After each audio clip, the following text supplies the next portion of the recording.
Ini mohon maaf ya kalau ada polusi suara dari batuk-batuk saya. Ini expenditure-nya dibagi menjadi 3 tipe, yaitu pre-exploratory cost, dan development cost. Bagaimana mengklasifikasikannya? Pre-exploratory cost adalah biaya-biaya yang terjadi, ini kata kuncinya di sini. Before kita punya hak untuk mengadakan eksplorasi. Jadi segala macam biaya yang kita keluarkan sebelum kita mendapatkan hak untuk mengeksplorasi di suatu area. Ini dicontohkan adalah perusahaan Shell. Perusahaan Shell ini dari Great Britain dan Netherlands. NL itu mana? Netherlands bukan ya? Misalnya, contohnya apa saja? Misalnya, ini sebagai perusahaan pertambangan, Shell pasti akan concern dengan informasi-informasi di mana sih banyak pertambangan, di mana sih banyak bahan mineral gitu. Apakah di Indonesia ada, misalnya di sebelah mana yang banyak di Indonesia itu, apakah di Kalimantan Timur, apakah di Jawa gitu. Jadi mereka pasti akan melakukan penelitian gitu ya. Sebelum mereka mengajukan izin resmi ke pemerintah Indonesia, pasti mereka akan ngitung-ngitung dulu kira-kira di Indonesia tuh banyak nggak kandungan minyaknya gitu. Nah, sebelum mereka mengajukan izin resmi, mereka akan melakukan penelitian, misalnya mereka mengintip dari satelit gitu ya, kan kandungan minyak bumi itu bisa dilihat dari satelit juga kan ya. Jadi, nah untuk misalnya sewa satelit kan mereka harus bayar gitu ya. Atau mungkin untuk tes batuan, tes batu-batunya dites, ini benar nggak di dalamnya tuh banyak kandungan minyaknya gitu. Itu kan segala macam biaya-biaya yang dikeluarkan oleh perusahaan sebelum dia mendapatkan hak resmi untuk melakukan eksplorasi.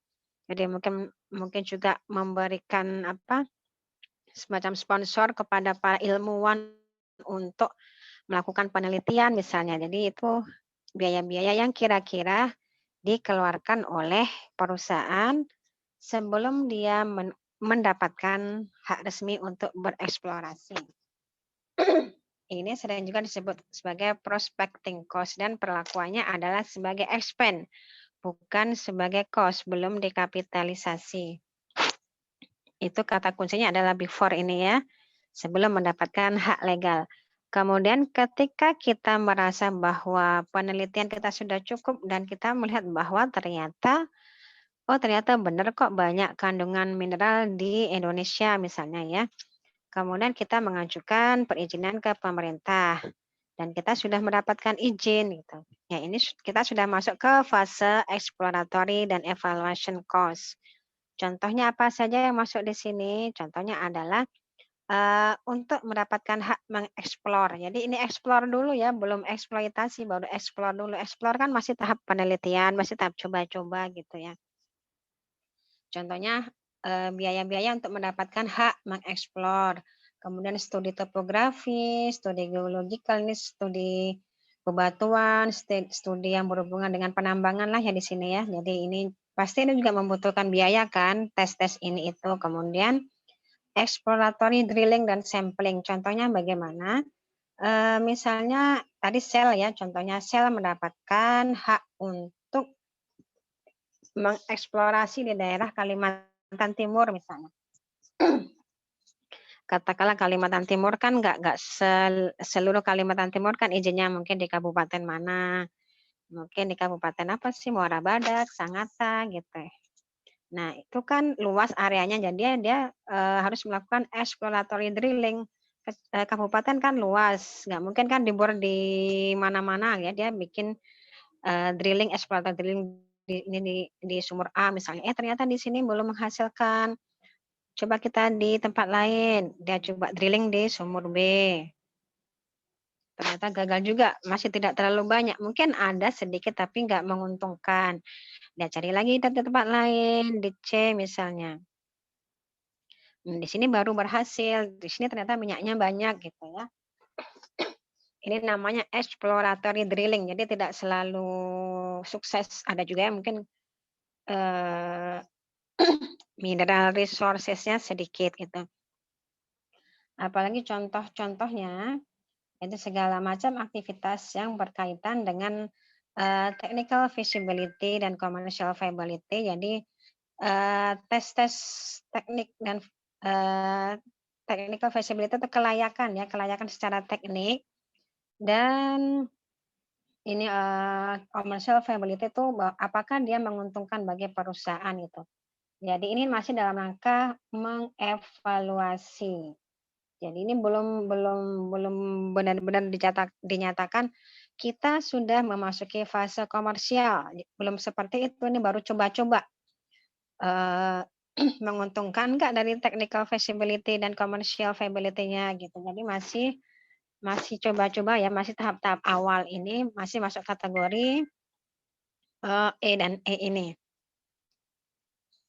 Nanti kalau sudah memasuki fase commercial viability, artinya dia profitable bagi perusahaan, baru dia masuk ke sini development cost. Jika dia sudah commercial viability dan technical feasibility-nya sudah oke, itu masuk fase development cost.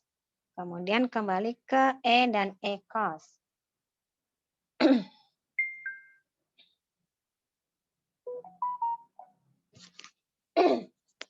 Eee, Kembali ke E dan E cost, kemarin waktu teman-teman meresum juga mungkin sudah membaca bahwa perlakuan untuk E dan E cost itu masih fleksibel. IFRS memperbolehkan 2 perlakuan untuk E dan E cost ini. Apakah dia mengikuti full cost concept atau successful effort concept. Dari namanya sudah ketahuan ya bahwa kalau full cost concept artinya semua biaya-biaya tadi itu entah sukses apa tidak itu bisa kita kapitalisasi. Contohnya tadi kan apa, exploratory drilling tadi ini ya. Ini kan ada yang gagal gitu ya, ada yang berhasil, ada yang gagal. Nah, kalau penganut full cost concept berarti semua biaya itu kita kapitalisasi ke dalam, sumur kita, ke dalam, penambangan tersebut. Kemudian, jika penganut successful effort concept berarti dia hanya mengkapitalisasi pada sumur-sumur yang sudah sukses, sumur-sumur yang memang menghasilkan gitu ya. Kemudian bagaimana dong yang gagal-gagal tadi? Kalau yang gagal-gagal tadi dianggap sebagai, expand. Jadi dia kalau di sini disebutkan bahwa, eee, remaining cost, cost sisanya yang tidak dikapitalisasi dianggap sebagai period charge, artinya dia dianggap sebagai expand gitu. Jadi dia tidak bisa dikapitalisasi ke sumur tersebut, tidak bisa dikapitalisasi ke penambangan tersebut. Ini beda dari 2 metode pengakuan E dan E cost. Sampai sini ada yang mau ditanyakan dulu? Belum ada ya? Belum, Bu. Oke, kita lanjutkan ke development cost. Tadi disebutkan bahwa jika sudah fase, perusahaan profitable, artinya perusahaan sudah merasa, kita, kayaknya memang menguntungkan kok di sini, ini kita sudah mendapatkan titik, mendapatkan sumur yang, menguntungkan dalam jangka panjang gitu ya.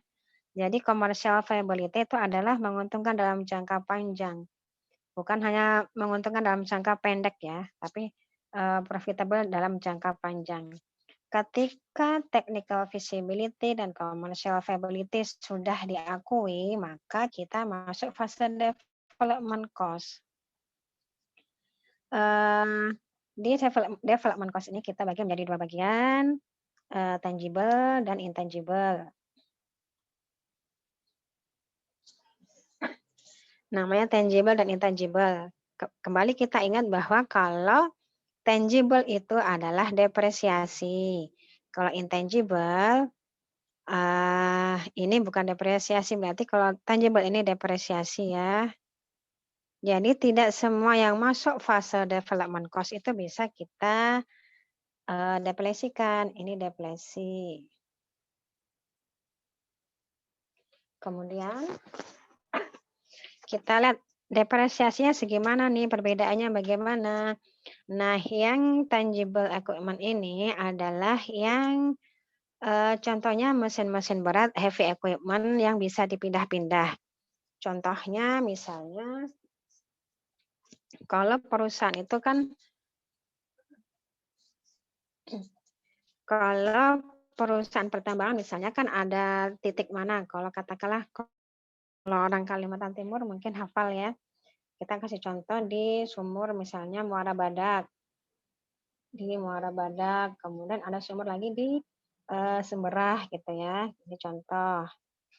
Nah, ini penambangannya kan biasanya mereka menggunakan heavy equipment, misalnya, eee, ini pertambangan minyak ya, sebagai contoh gampang katakanlah pertambangan, batu bara gitu ya. Pertambangan batu bara itu kan membutuhkan truk-truk yang besar sekali itu kan untuk ngangkut yang seperti pernah saya sampaikan truk-truk yang rodanya saja lebih tinggi dari kita ya, rodanya saja sudah setinggi rumah gitu. Nah itu kan truknya bisa dipakai di site yang Badak, bisa dipakai di site Semberah gitu kan. Dia kan moving ya, kalau moving seperti itu maka dia didepresiasi berdasarkan usianya si aset. Misalnya, truk tadi, berarti truk tadi didepresiasi sepanjang usia truk, useful life-nya truk itu, untuk tangible equipment cost. Kemudian ada lagi contoh lain, tangible, tapi dia nggak bisa dibawa kemana-mana. Nah ini kan tadi moving ya, yang ini tadi can move. Can move, kalau can move berarti dia dan dipakai di site to another, di beberapa site, beberapa sumur itu didepresiasi sepanjang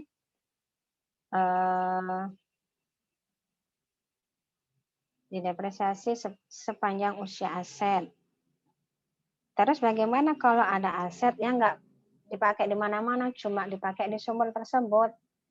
Ini yang cannot be moved, maka dia didepresiasikan. Sepanjang apa? Pilihannya ada dua. Sepanjang useful life si aset atau life-nya si sumur tersebut. Whichever is shorter, mana yang lebih pendek. Jadi itu untuk aset yang nggak bisa moving kemana-mana. Contohnya apa? Contohnya kalau kita lihat pertambangan minyak yang dilepas pantai, ada rig ya. Tahu rig ya, ini rig. Rig itu yang seperti Menara Eiffel di tengah laut itu kan rig namanya. Nah, rig di tengah laut kan biar nggak terombang-ambing kan dibikin fondasi ya. Nah, fondasi itu kan nggak bisa kemana-mana. Fondasi itu hanya dipakai di site lepas pantai itu saja gitu. Jadi kalau seperti itu, rig itu kan tangible kan, ada wujudnya ya. Rig-nya kan nggak bisa dipakai kemana-mana. Nah, rig seperti itu didepresiasi juga, cuma depresiasinya sepanjang apa? Ya ini kita pilih sepanjang useful life-nya si foundation-nya, pondasinya atau sepanjang usia si site-nya, si sumur tersebut, mana yang lebih pendek, jadi kita pilih salah satu. Itu untuk tangible asset. Kemudian kita lihat yang intangible. Intangible development cost ini masuk depletion base. Ini depletion base. Jadi ini yang kita masukkan sebagai depletion base. Sedangkan tadi yang tangible ini nggak boleh kita masukkan sebagai depletion base. Contoh intangible development cost adalah ketika kita mengeluarkan biaya untuk membangun terowongan, membangun pipa-pipa, misalnya pipa untuk mengalirkan minyak yang sudah kita ekstrak, yang sudah kita gali. Kemudian apalagi biaya untuk pengeboran sumur, itu kan intangible ya, itu masuk kategori depletion base. Jadi kalau kita ngitung depletion base, jangan lupa memasukkan cost-cost yang intangible tersebut. Apalagi yang dimasukkan ke depletion base, ini restoration cost. Ini juga ditambahkan ke depletion base. Jadi kalau suatu perusahaan pertambangan mengajukan izin ke pemerintah untuk menambang, pasti disyaratkan oleh pemerintah bahwa ketika kontraknya sudah selesai, ketika usia penambangan sudah selesai, perusahaan tersebut harus merestorasi wilayahnya yang sudah dikeduk tadi agar tidak menjadi lahan mangkrak gitu ya. Jadi kalau penambangan sudah selesai harus direstorasi lagi, misalnya lubang-lubang sumurnya harus diuruk atau misal harus ditanamin lagi gitu. Jadi itu restoration cost. Itu ada kewajiban pemerintah ya. Kewajiban perusahaan yang disuruh oleh pemerintah gitu. Itu restoration cost. Ini dimasukkan ke depletion base. Tentang hal ini nanti akan kita bahas di chapter 13 mengenai provision. Ini environmental liability provision. Kalau di chapter 13 nanti akan disebutkan bahwa provision ini adalah sebesar PV ya. PV dari nilai restoration cost. Itu kalau di chapter 13. Tapi biasanya kalau di chapter 11 ini datanya sudah diberikan kepada kita. Jadi kita nggak usah ngitung berapa PV untuk restoration cost. Nggak seperti itu. Biasanya datanya sudah diberikan restoration cost-nya. Jadi kita tinggal menambahkan ke depletion base-nya. Sampai sini ada yang mau ditanyakan?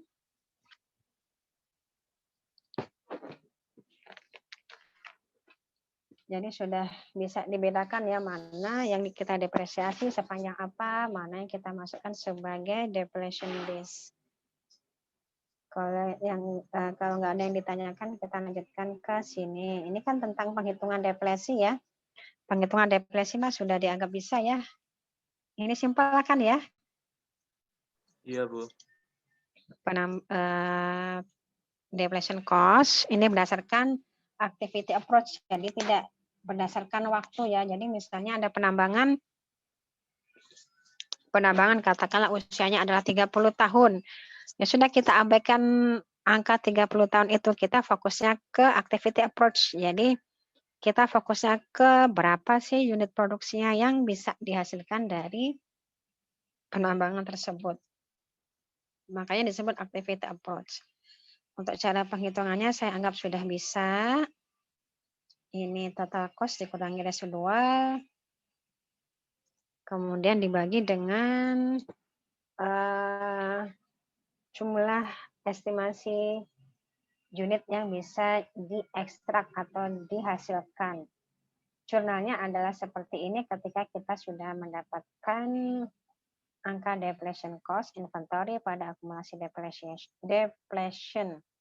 Kemudian kalau ada penjualan hasil penambangan, bagaimana jurnalnya? Ini kan mencatat depletion kan. Kita sudah bisa mengekstrak 250 ons. Apa ini? Penambangan silver ya. Kita sudah bisa mengekstrak 250.000 perak. Kemudian terjual 200.000. Bagaimana jurnal penjualannya? Ada yang bisa menyampaikan?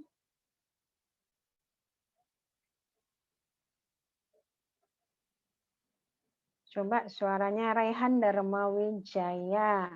Ada Rehan?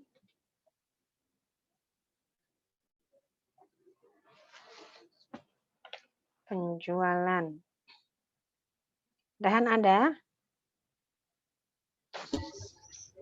Mohon maaf Bu, tadi suaranya di sini putus-putus Bu. Bisa diulangi pertanyaannya? Ini Rehan. Ya. Oh ya. Oh ya, ini suara saya kedengeran putus-putus enggak? Enggak, Bu. Enggak, Bu. Enggak. Oh, soalnya saya agak jauh dari WiFi, takutnya sinyalnya biar yang lain enggak ya, enggak apa-apa ya. Oke, saya ulangi pertanyaannya. Kalau ini kan diekstrak 250.000, kita dapat inventory 250.000. Kemudian kita jual 200.000, bagaimana jurnalnya?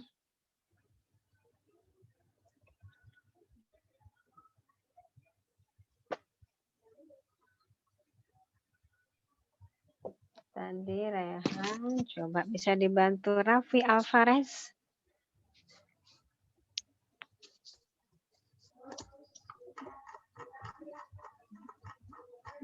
Raffi Alvarez Bu. ada? Ada, Bu. Penjualannya bagaimana jurnalnya?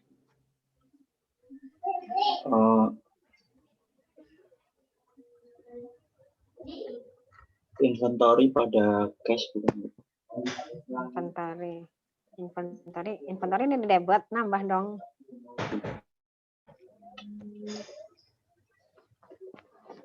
Kalau penjualan kita berhubungannya sama COGS ya. Jadi penjualan adalah COGS pada inventory ya. Inventory-nya kan berkurang kan? Ini kan cost-nya. Ini katakanlah ini cost ya. Jadi ini 200. Sama kan penjualannya COGS pada inventory, penjualan seperti biasa ya. Kemudian ada jurnal lagi cash pada sales revenue seperti itu. Itu jurnal penjualan biasa. Ada yang mau ditanyakan? Ini kan ada keterangan bahwa ini dia akan mengkredit inventory jika dia menjual inventory tersebut. Ini penjualan biasa. Udah clear di sini, oke? Oke, Bu. Oke. Ini juga biasalah ya. Ini penampakan di financial position. Silver at cost, ini penambangan at cost, accumulation depletion. Jadi netnya adalah 750.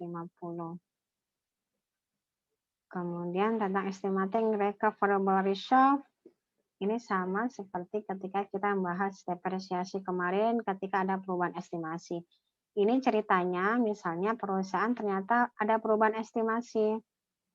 Misalnya katakanlah di awal diestimasikan bahwa cadangan mineral di sumurnya adalah 100 juta barel misalnya ya total. Tapi ternyata akhirnya tahun ketiga diestimasi sepertinya totalnya adalah 150 juta barel nih gitu. Seperti itulah kalau ada perubahan estimasi. Perlakuannya bagaimana? Sama seperti ketika kita ada perubahan estimasi useful life kemarin ya. Jadi kita tinggal melanjutkan saja, prospektif saja. Jadi ini prospektif. Kita nggak usah ngurusin tahun-tahun kemarin. Kita langsung hitung tahun ini dan tahun ke depan sebesar total estimasi yang sudah diperbarui tersebut. Dianggap clear ini ya. Nggak ada yang perlu dibahas di sini ya. Ini perubahan estimasi. Ini change estimate, perubahan estimasi. Sama seperti depresiasi kemarin. Terus kita bahas tentang liquidating dividend. Ini ceritanya adalah ada kalanya perusahaan itu memberikan dividen yang lebih besar daripada RE-nya gitu. Kok bisa dapat dari mana duitnya gitu? Duitnya adalah berasal dari share premium. Sebenarnya ini apa sih liquidating dividend? Ini jadi ada kalanya perusahaan itu merasa bahwa dia tidak akan melanjutkan perusahaannya lagi. Kenapa? Apakah dia bangkrut gitu? Tidak selalu ya. Jadi tidak selalu perusahaan tutup perusahaannya bukan karena bangkrut, tapi bisa jadi karena kontraknya sudah selesai gitu. Misalnya seperti perusahaan pertambangan Shell, kemudian Petronas, Medco. Kalau perusahaan pertambangan sekarang kan kebijakannya bahwa tidak ada perpanjangan lagi kan. Jadi ketika sudah selesai masa kontraknya ya udah harus dikembalikan ke pemerintah gitu.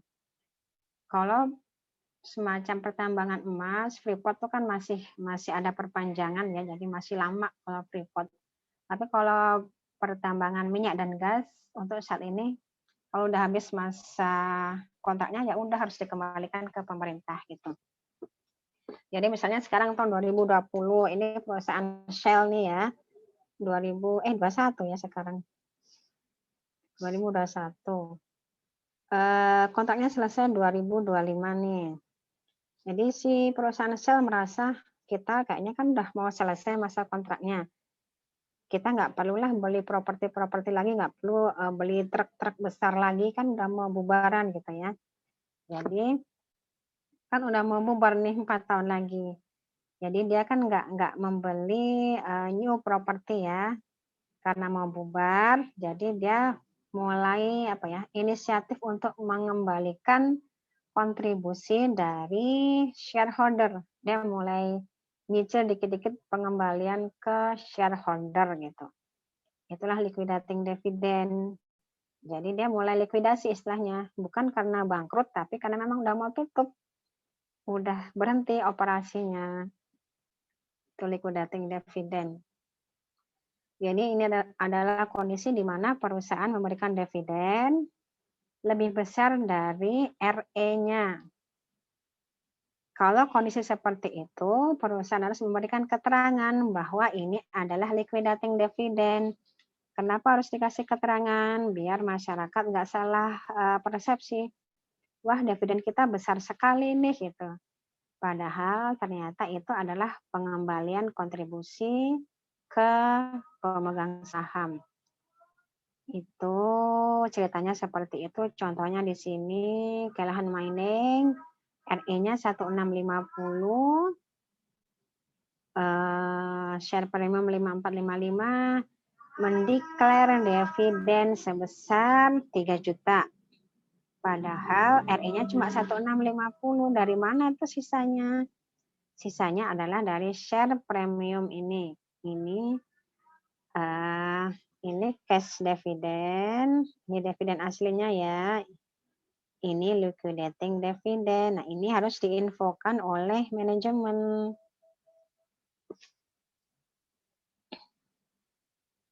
Ceritanya begitu saja sih liquidating dividend. Jadi ini hanya pengenalan saja hal-hal yang berhubungan dengan perusahaan mining atau pertambangan. Ini adalah info-info yang berhubungan dengan perusahaan pertambangan. Ada yang ditanyakan tentang liquidating dividend? Izin bertanya, Bu. Ya, siapa ini? Akbar, Bu. Oke ya. Jadi kan kalau dilihat dari pembagian dividen di saham itu biasanya sektor mining itu lebih besar dari sektor lainnya, Bu. PDB itu setahunnya itu bisa sampai belasan. Dan apakah besarnya dividen yang dibagikan itu nggak cuma dari penjualan per tahunnya, berarti ditambah sama likuidasi dividen ini, Bu? Bisa jadi dari liquidating dividend juga, karena sebagian besar perusahaan pertambangan itu memang sudah hampir habis masa kontraknya, sebagian besar. Paling tinggal 10 tahun lagi gitulah rata-rata. Dan sebagian besar memang tidak diperpanjang oleh pemerintah saat ini. Kemungkinan itu dari liquidating dividend. Nah, itu yang harus kita cari tahu di keterangan, mungkin ada di CALK-nya atau ada dari keterangan manajemennya gitu.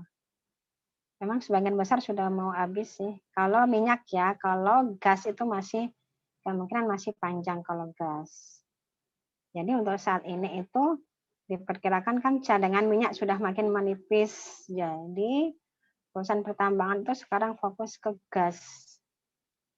Seperti itu. Itu info-info saja sih ya. Mungkin itu yang bisa saya sampaikan. Akbar, bisa diterima? Ya, baik, Bu. Terima kasih. Ada lagi pertanyaan?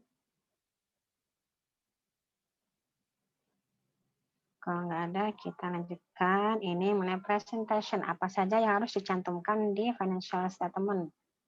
Yang harus dicantumkan adalah policy, kebijakan tentang E dan E tadi.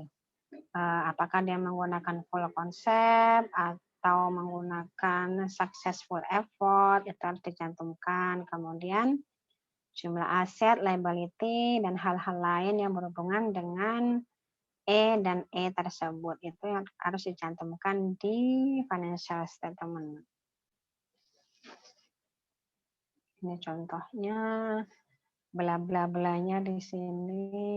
Ini disebutkan di sini bahwa perusahaan mengadop successful effort. Jadi dikasih keterangan ya. Itu harus dicantumkan di CALK-nya. Nah, tentang deflasi itu saja. Kalau hitungannya sepertinya sudah pada bisa lah ya. Dianggap bisa. Kemarin juga waktu mengerjakan latihan juga mungkin menemukan ada beberapa latihan tentang deflasi. Krusialnya, titik krusialnya adalah mana yang kita masukkan sebagai deflation base. Tuh. Sebelum masuk ke revaluasi, ada yang mau ditanyakan?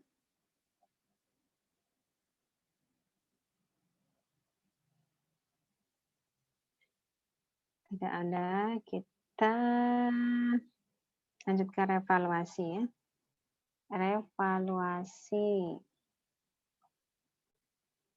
Revaluasi ini tentang measurement ya, pengukuran. Kita kenal waktu belajar di chapter 2, kita kenal pengukuran, ada historical cost, ada fair value. Companies have choice, mereka mau pilih cost atau fair value. Cost ini berarti historical cost ya, kok ini fair value.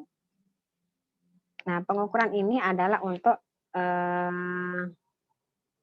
after acquisition. Jadi kalau acquisition kan berdasarkan cost ya, jadi catatan apa adanya berapa, purchase price-nya berapa, apa sih transportasinya berapa gitu, itu untuk acquisition-nya. Tapi kalau subsequent acquisition atau setelah tanggal akuisisi, maka boleh memilih mau cost atau fair value. Di sini ada keterangan contohnya, ini perusahaan Network Rail, dia memilih fair value. Fair value tangible asset subsequent to acquisition. Jadi masa setelah akuisisi itu kita boleh pilih mau cost atau fair value. Kalau kita menggunakan fair value, itu artinya kita menggunakan metode revaluation atau bahasa Indonesianya revaluasian. Kalau di PSAK namanya seperti itu. Revaluasian berarti itu kita sedang memilih menggunakan fair value. Kalau menggunakan fair value kan berarti kita tiap tahun harus melakukan penilaian ya, harus penilaian ulang. Nah, penilaian ulang itu kan ada kemungkinan naik turun ya. Jadi akan ada kemungkinan revaluation surplus. Ini revaluation surplus. Kemudian revaluasinya itu apakah dilakukan tiap tahun? Kalau di Indonesia untuk aset yang nilainya signifikan dan fluktuatif sekali, itu harus dilakukan tiap tahun. Tapi kalau nggak signifikan itu boleh nggak harus tiap tahun gitu ya. Tapi kalau di pelajaran ini di perkuliahan biasanya kita dianggap revaluasinya tiap tahun gitu ya. Kemudian ini mengenai revaluation surplus. Tadi disebutkan kalau menggunakan fair value kan harganya bisa naik, bisa turun ya. Kalau naik harganya lebih tinggi, kita mengakui ada unrealized gain. Ini masuk ke OC. Kalau loss, kita kan mengakui ada impairment loss ya. Kalau impairment loss masuknya kemana? Accumulate depreciation. Kalau impairment loss, apakah dia masuk sebagai OC juga? Tidak, Bu. Tidak, Bu. Sebagai other income expense kan ya? Other expense ya. Jadi perlakuannya memang tidak konsisten kan ya? Kalau untung hanya diakui sebagai OC di luar net income. Tapi kalau rugi impairment loss diakuinya di net income kan ya.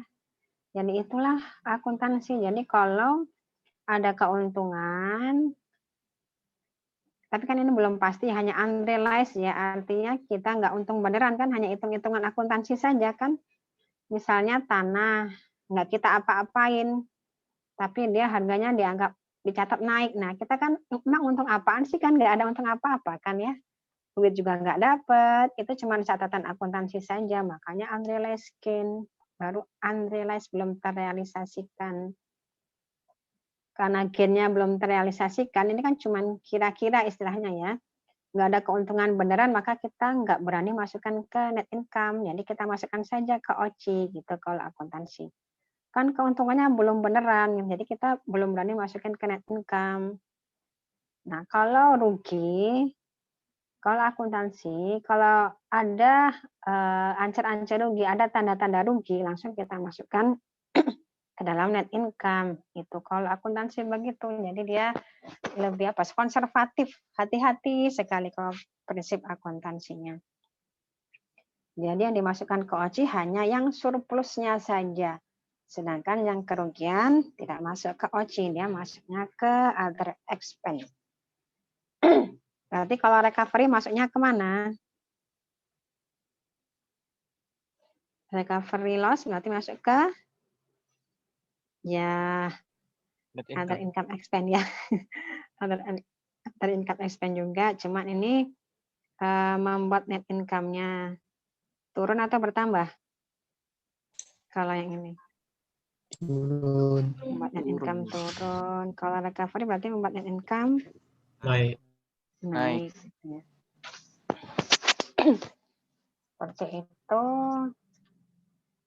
Kita lihat sekarang revaluasi untuk land. Ini land kan nggak ada depresiasi ya, jadi revaluasinya cenderung lebih simpel pencatatannya.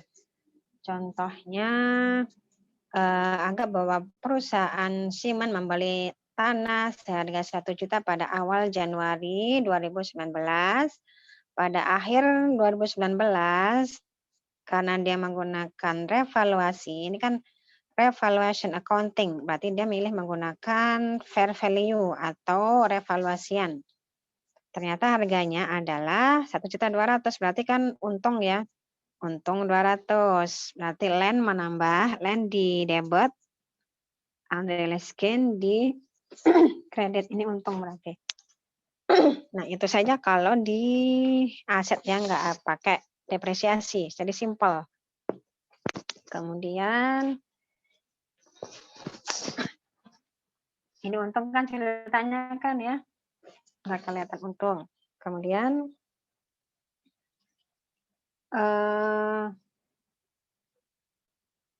contoh kedua adalah aset yang bisa depresiasikan, misalnya equipment. Ini dia menggunakan revaluasian, sudah disebut ya revaluation. Kemudian useful life-nya 5 tahun, depresiasi straight line, residual 0.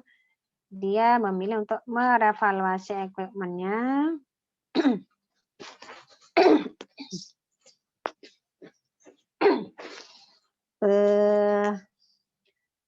Untuk aset yang bisa didepresiasikan, jurnal wajib yang pertama adalah mencatat depresiasi. Ini jurnal wajib yang pertama.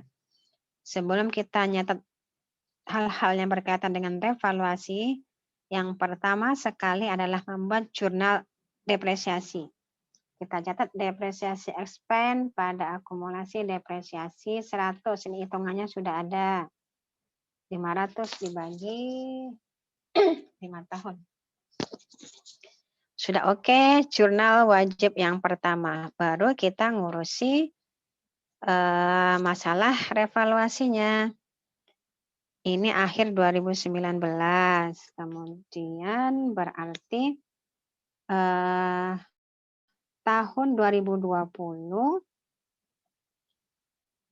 angka mana yang kita pakai sebagai dasar untuk depresiasi? Ada 500 ya.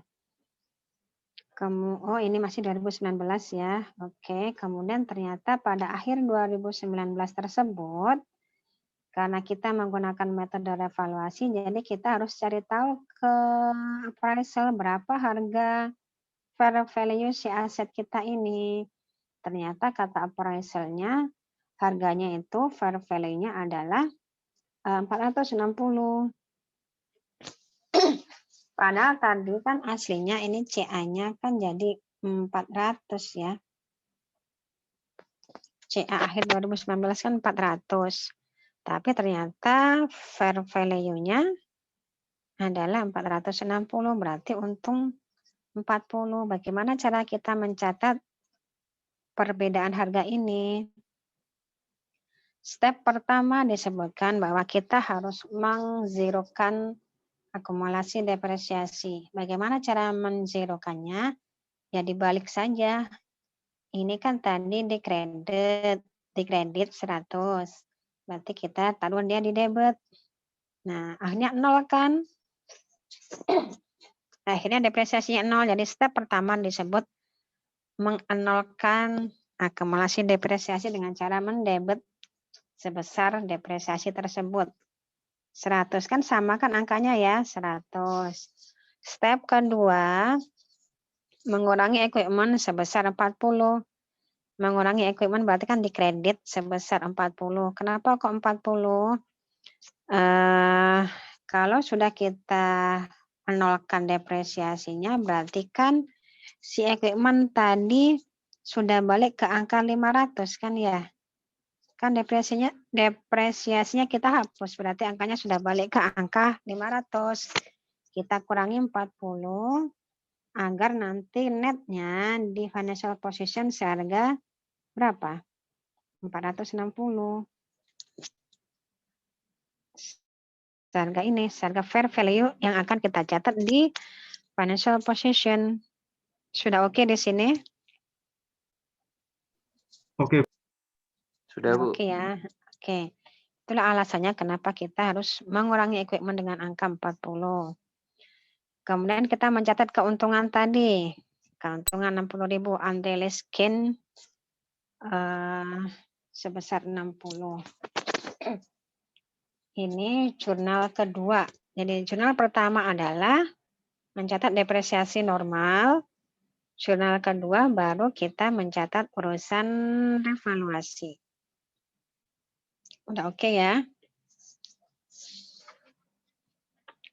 Kemudian kita lihat selanjutnya bagaimana pencatatan di laporan keuangan. Nah, jadi ini equipment-nya tercatat 460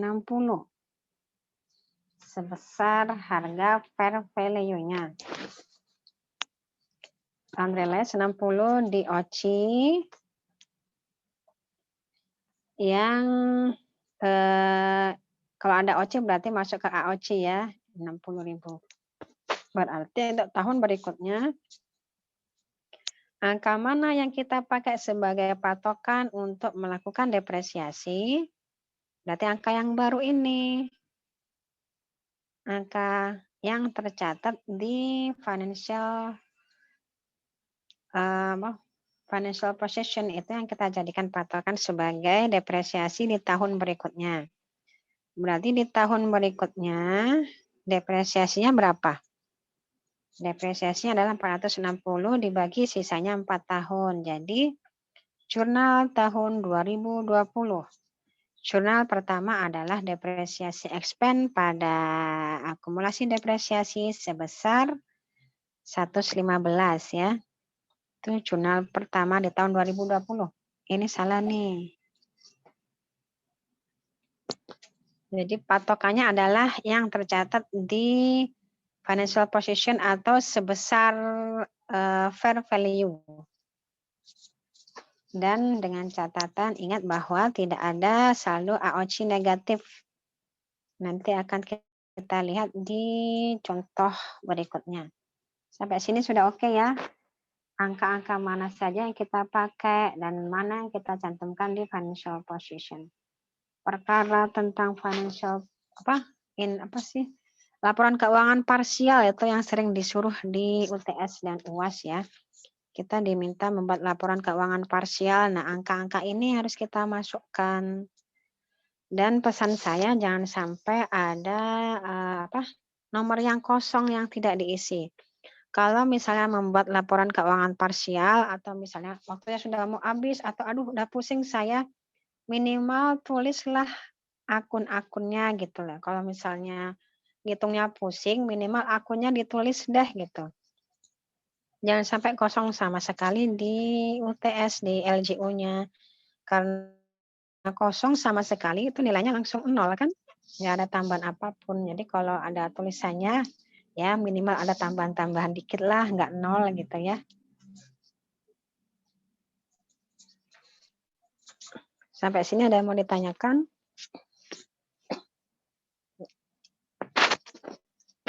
Yang penting bisa tahu angka-angka mana saja yang kita pakai. Kemudian revaluation issue, di sini ceritanya bahwa perusahaan kan diperbolehkan memilih antara historical cost atau revaluation. Nah, pilihan itu harus dilakukan pada satu klasifikasi. Misalnya kalau perusahaan punya beberapa tanah, beberapa bangunan, beberapa equipment, kalau dibilang bahwa tanah menggunakan revaluation, berarti semua tanah harus menggunakan revaluation. Buildingnya dia boleh pakai cost, tanahnya boleh pakai revaluation, equipment-nya mungkin mau pilih pakai revaluation juga, itu dipersilahkan asalkan itu diperlakukan dalam satu kelas. Jadi kalau tanah semuanya harus perlakuannya sama, building perlakuannya sama gitu. Jadi diperbolehkan pakai dua-duanya, tapi harus diterapkan dalam satu kelas. Bisa dipahami di sini? Bisa, Bu. Oke ya. Jadi itu harus satu klasifikasi. Bagaimana cara mengetahuinya, mengklasifikasinya, yaitu tugasnya perusahaan mengklasifikasinya.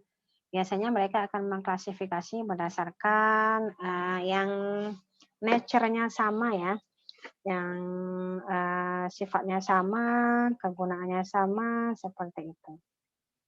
Jadi sifat dan kegunaannya sama biasanya akan diklasifikasikan sebagai satu kelas. Nah, revaluation issue hanya itu saja sih ceritanya. Intinya seperti itu.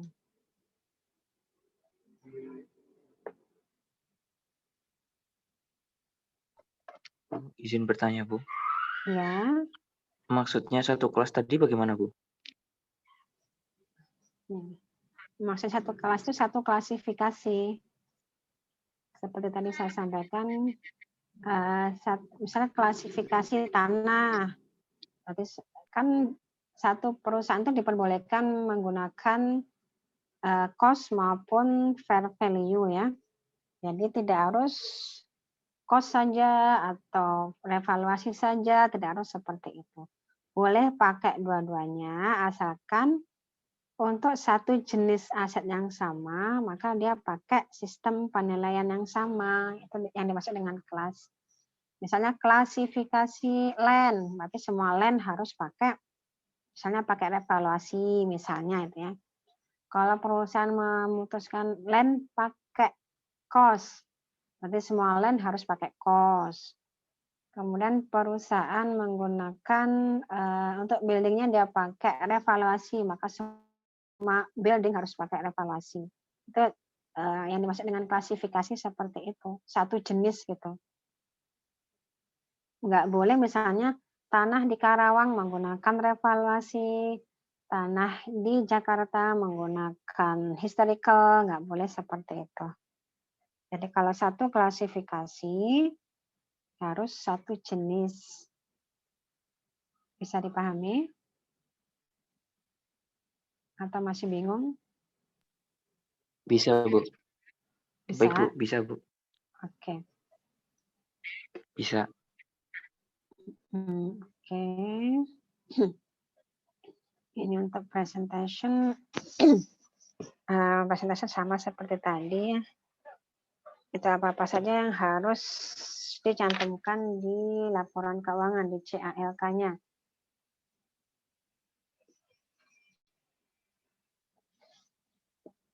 Yang harus dilaporkan misalnya ini basis penilaian, apakah dia menggunakan historical atau menggunakan evaluasi, seperti itu. Itu untuk presentation-nya. Apa kalau saya menyampaikan terlalu cepat, apa biasa-biasa saja bisa ditangkap? Apa harus diperlambat? Bisa kita Bisa tangkap kan? ditangkap, Bu. Oke, nggak terlalu cepat kan? Bisa. Oke, Tidak. Oke, sekarang kita ke revaluation lagi yang ada di appendix ya. Mengenai ini rumus-rumus analisa ini saya minta dibaca sendiri ya. Ini kalau saya lihat di RPS kan nggak harus dibahas sebenarnya, cuma buat jaga-jaga aja. Khawatirnya tiba-tiba muncul soal seperti ini, silakan dibaca dan dihafalkan sedikit. Ini soal tentang rumus saja sih. Dan biasanya kalaupun muncul, angkanya sudah ada, jadi tinggal masukin saja gitu. Tapi kalau ngikut RPS sih harusnya nggak muncul di soal ya. Ini nanti nggak tolong dibaca saja soalnya rumusnya apa. Kenapa di RPS nggak dicantumkan untuk dibahas? Karena ini akan dibahas lebih lanjut di kalau nggak salah di Mankeu ya, manajemen keuangan, atau di analisa laporan keuangan. Itu semua rasio-rasio ngumpulnya di sana. Untuk membahas apakah suatu perusahaan itu sehat, apa tidak, itu kan pakai rasio-rasio. Itu di manajemen keuangan atau AL, kalau nggak salah analisa laporan keuangan deh. Nanti minta tolong dibaca sendiri. Sekarang kita bahas tentang appendix. Ini intinya sama, cuma contohnya lebih berkesinambungan, jadi contohnya panjang. Kalau yang tadi kan contohnya hanya simpel saja 1 tahun gitu ya. Kalau ini contohnya berkesinambungan beberapa tahun, kita lihat rule-nya, ketentuannya. Ini sih nomor 1 dan 2, saya kira nggak ada kesulitan. Ketentuan pertama, jika historical cost, ini revaluasi lebih besar, fair value lebih besar daripada historical cost. Ini pakai apa? Berarti kita akan ada akun unrealized. Unrealized gain, berarti dia masuk ke OC dan masuk ke AOC. Rule kedua ini jika fair value nggak bisa digeser.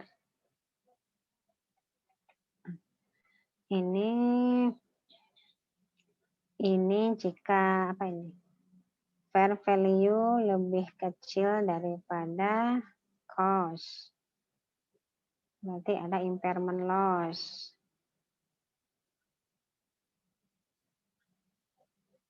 Rule ketiga,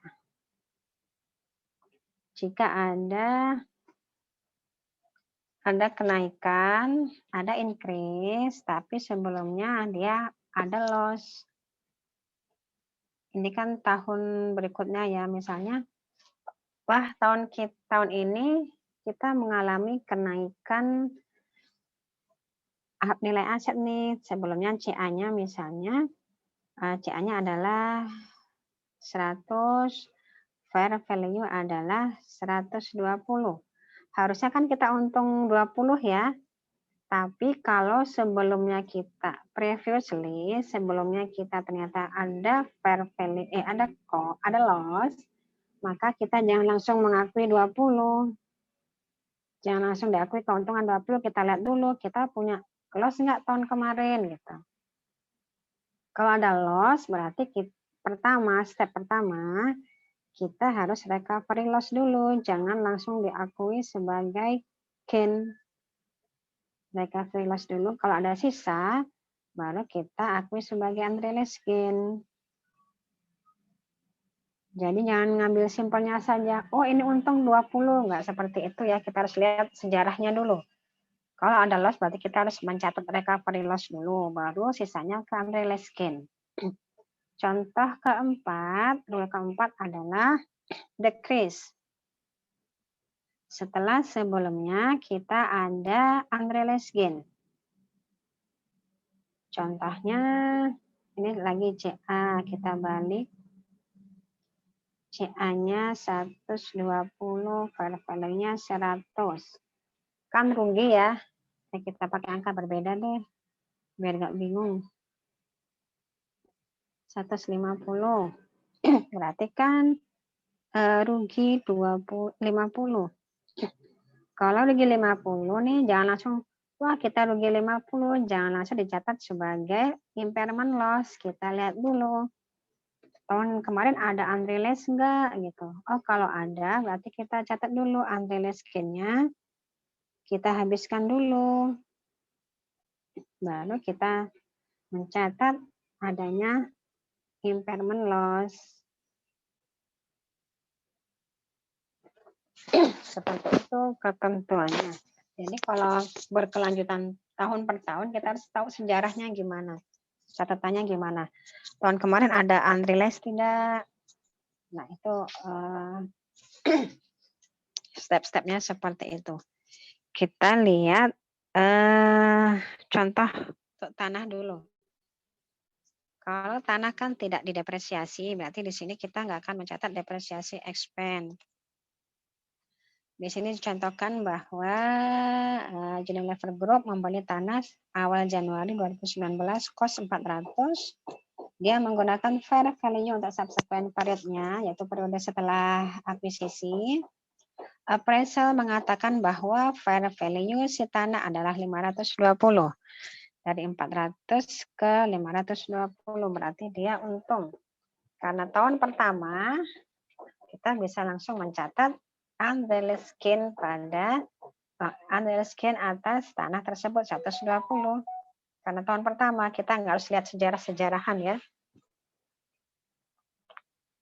Ini worksheet-nya, kertas kerjanya seperti ini. Ini gunanya agar kita nggak kelupaan mencatat ya. Jadi urutannya jelas. Beginning balance, fair value land-nya 400.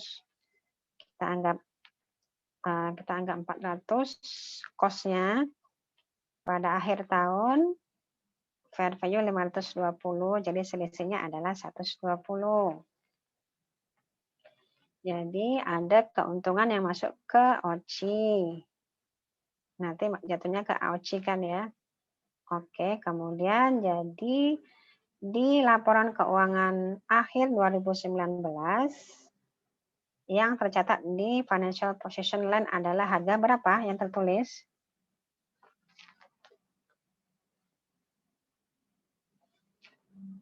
Yang di financial position line tertulis 520. 520. Oke, pintar-pintar semua. Alhamdulillah. Ini akhir 2019 ya, 520. Kemudian tahun 2020. Nilai awal kan 520 ya. Nilai awal 520, ternyata fair value-nya adalah 380, berarti turun 140. Kita lihat sejarahnya. Tahun kemarin kita ada keuntungan apa ada kerugian? Ada keuntungan. Ini kan turun ya. Decrease berarti turun. Turun berapa? 140.000.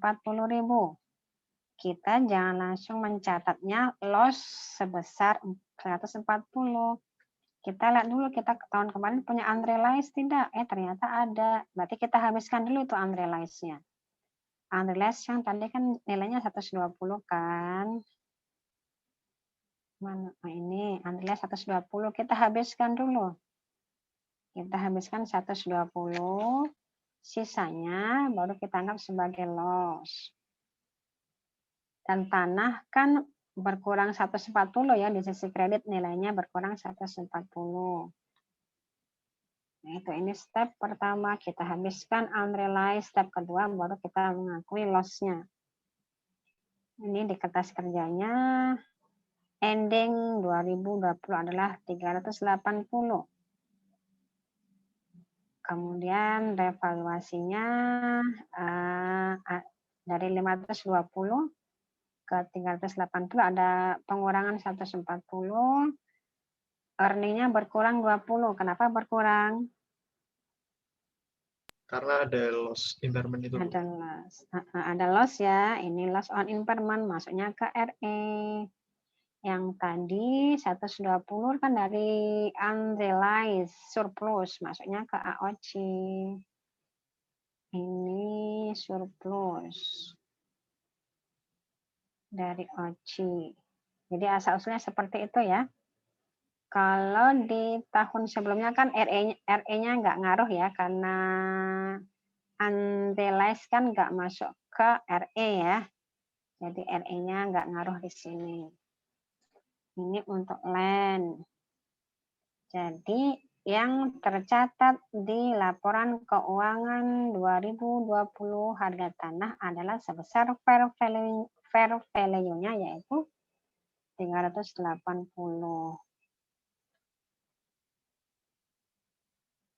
Oke, seperti itu dengan catatan bahwa AOC tidak boleh bersaldo negatif. Jadi paling maksimal mentoknya sampai 0 kalau AOC. Makanya kan selisihnya dia masukkan ke loss kan ya, karena dia nggak boleh minus. Jadi pokoknya mentok ke 0, selisihnya dia larikan ke RE. Dia nggak bisa memahami ya. Kita lanjutkan ke tahun 2021. Tadi akhir 2020, lainnya kan 380. Akhir 2020 berarti menjadi awal 2021. Beginning-nya adalah 380. Pada akhir tahun ternyata nilainya adalah 415. Berarti ada kenaikan 35.000. Naik. Jangan kita anggap sebagai unrealized langsung. Kita lihat kita punya loss nggak tahun kemarin. Kalau kita punya loss, berarti kita habiskan dulu loss-nya, recovery dulu. Nah, ini step pertama. Recovery-nya kita habiskan dulu 20, selisihnya baru kita catat unrealized gain sebesar 15. Jadi ketika melihat ada keuntungan atau kerugian, jangan langsung polos dengan mencatat, oh ini untung sekian, oh ini rugi sekian. Tapi kita lihat sejarahnya dulu ya. Ini land-nya bertambah 35, jadi nilainya naik. Jadi pada akhir 2021, nilai tanah adalah 415. Kemudian loss-nya sudah kita habiskan. Ini kan naik ya, jadi loss-nya kita habiskan dulu, sisanya masuk ke AOC 15. Jadi saldonya sebagai berikut ini. Kemudian ini tahun 2021 tadi ya. Kemudian perusahaan ternyata pada awal 2022 tanahnya dijual sebesar 415, sama seperti harga fair value, berarti nggak ada untung, nggak ada rugi ya. Jadi cash pada land. Kalau ternyata ada untung, misalnya dijual dengan harga 430, bagaimana jurnalnya? Mau dipanggil salah satu jurnal penjualan misalnya 430. Jurnalnya bagaimana, Natalia Milenita? Jurnal penjualan dengan harga 430. Natalia ada? Halo? Ya, Bu, Ada? ada. Bagaimana jurnal penjualan? Sell. dijual dengan harga 430 misalnya.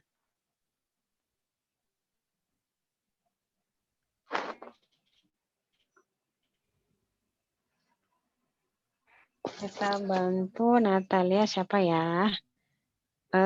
Lutfiah Dwi Afriani. Ada Lutfiah?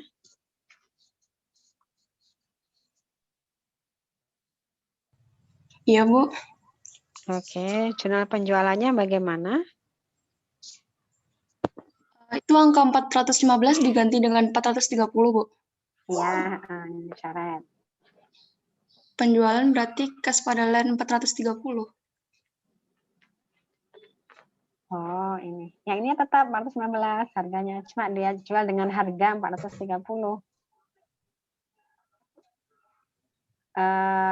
Maaf, Harga Bu. Gimana, buku. Bu? Putus-putus. Ini misalnya harga jualnya 430. Sedangkan CA-nya tadi tetap 415. Berarti kan ada untung kan? Cash 430, Oh, iya. land 415. Gain Berarti ada gain ya? Oh, iya, ada gainnya 15. 15. Iya. Jadi ini gain beneran. Kalau tadi kan unrealized ya, nggak kita apa-apain ya. Kalau jualan berarti benar-benar gain, bukan unrealized gain. Gain 15. Ini kebetulan tadi contohnya kan pas banget 415 dengan CA-nya. Jadi jurnalnya begini saja gitu ya. Oke ya. Kemudian kalau sudah dijual, kan sudah nggak ada di catatan kita nih tanah, sudah kita hapuskan dari pencatatan kita. Berarti udah nggak ada urusan tanah nih. Nah, sedangkan di AOC kita tadi ada ada catatan tentang tanah kan? Nah, untuk benar-benar menghapuskan dari pencatatan kita harus ditransfer tuh AOC yang dari tanah tadi ke RE. Jadi kita transfer AOC tadi sisanya kan AOC. Ini AOC 15.000. Ini harus kita hapus, kita pindahin ke RE. Ini AOC dipindahkan ke RE. RE di kredit berarti kan nambah kan? RE-nya nambah ya. Jadi AOC habis, kita pindahkan ke RE. Sudah selesai urusan tanah.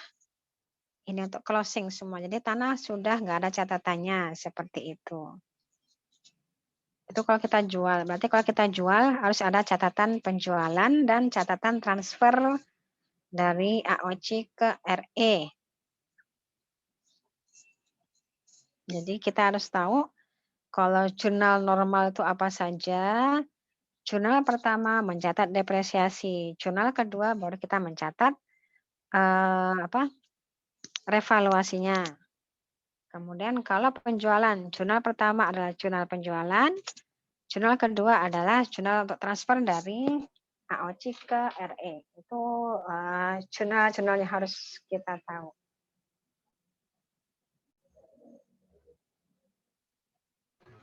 Izin bertanya, Bu. Ya. Kalau lem itu pakai depresiasikan, Bu. Kayak depreciation expense pada accumulated depreciation. Kalau land nggak ada depresiasi. Nggak boleh didepresiasikan. Jadi jurnalnya itu begitu aja tadi. Nah. Alasannya kenapa, Bu, ya, Bu? Karena land itu harganya nggak pernah turun. Oh, Land iya. harganya selalu naik, jadi nggak pernah didepresiasikan. Sama itu, Bu. Kalau misalnya ada unrealized gain itu apakah setiap tahun itu ditutup ke AOC, Bu? Kalau Jadi iya, unrealized gain memang larinya ke AOC. Selalu ke AOC. kita bikin jurnalnya ini. Jurnal ke AOC-nya? Iya, setiap tahun. Iya. Harusnya sih memang bikin jurnal penutupan ya, tapi kalau di sini kita nggak pakai jurnal penutupan. Kalaupun kita bikin closing entry, tahun depannya harus kita balik lagi gitu. Oh. Jadi, enggak. tapi Ya, kenapa? Kenapa, Bu? Enggak. Lanjut. Nggak usah kita tutup memang kalau di sini ya untuk case di chapter apa nih bahas tentang depresiasi ini nggak usah kita tutup. Oh, berarti kalau misalnya kita disuruh bikin Bikin katakanlah jurnal. 2019 sampai 2021 itu Hmm, tetap ya aja Mas. Itu Iya. gimana tuh? Ya kalau nanti diminta bikin jurnal yang berurutan tahun 2019 sampai 2021 misalnya, jurnal penutupan dan jurnal pembaliknya nggak usah ditulis. Baik, Bu, baik. Heeh. Memang harusnya sih kalau secara urutannya harus ada ya, cuma di sini kita, untuk hal itu kita abaikan dulu gitu. Ya habis ditutup kita balik lagi gitu. Istilahnya nambah-nambahin kerjaan ya. Iya. Iya, untuk case ini ya, nanti kalau ketika misalnya kita belajar tentang materi lain, dan kita diajarkan dan diharuskan bikin jurnal penutup dan jurnal pembuka, kita ikuti aja gitu, itu untuk materi lain. Tapi untuk di sini kita nggak perlu bikin, dianggap diabaikan dulu.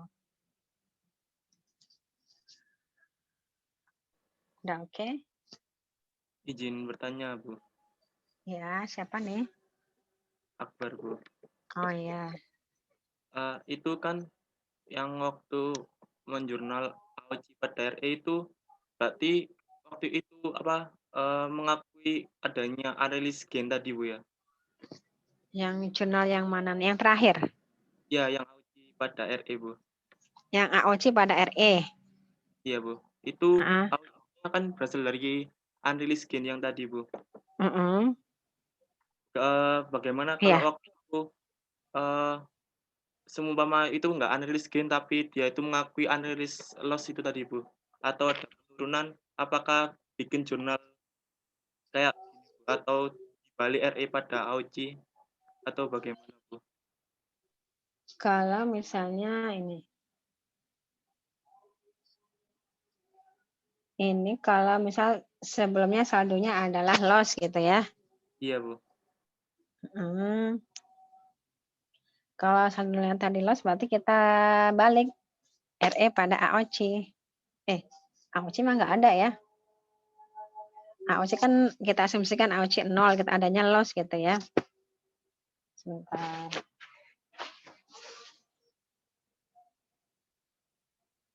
Kalau saldo AOC-nya nggak ada, adanya loss. Kalau loss kita nggak bisa bikin jurnal beginian. Karena kalau loss kan sudah masuk ke sudah masuk ke NI, dengan kata lain sudah masuk ke RE juga kan ya. Jadi ini hanya kalau ada saldo AOC yang berhubungan dengan lem tadi. Kalau loss kenapa kita nggak bikin jurnal ke RE? Karena loss sudah otomatis jurnal-jurnal sebelumnya sudah kita masukkan ke RE. Bisa ditangkap maksudnya? Iya, Bu, bisa, Bu. Lalu umpama ini kan kalau semua equipment berarti ketika ada loss itu berarti kita juga harus transfer kan tahun pertama gain, lalu tahun kedua loss. Untuk terus berarti kita transfer AOC ke RE juga, Bu, untuk menutupi depresiasi tadi, Bu.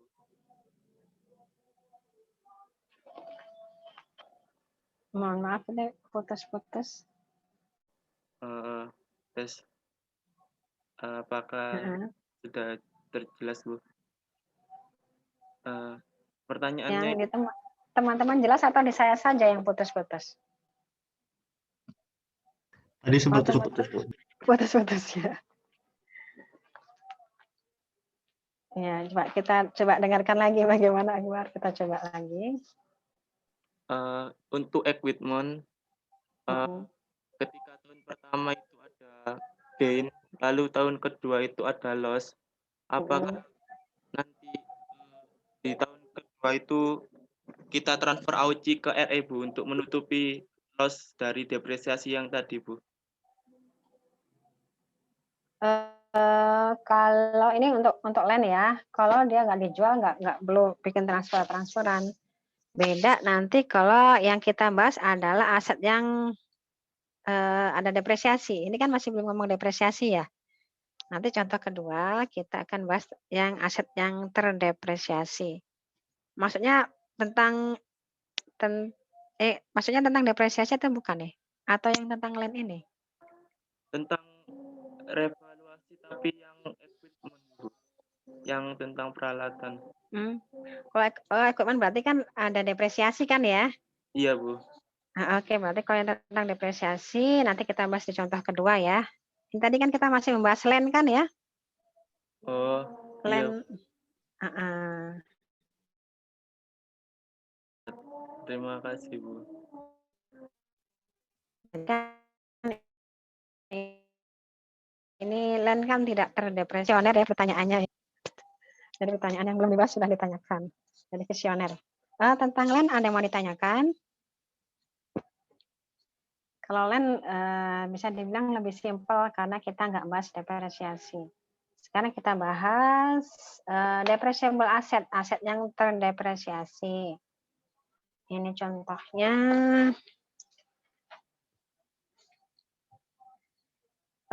equipment dibeli 1 juta, 5 tahun, straight line, residual value 0.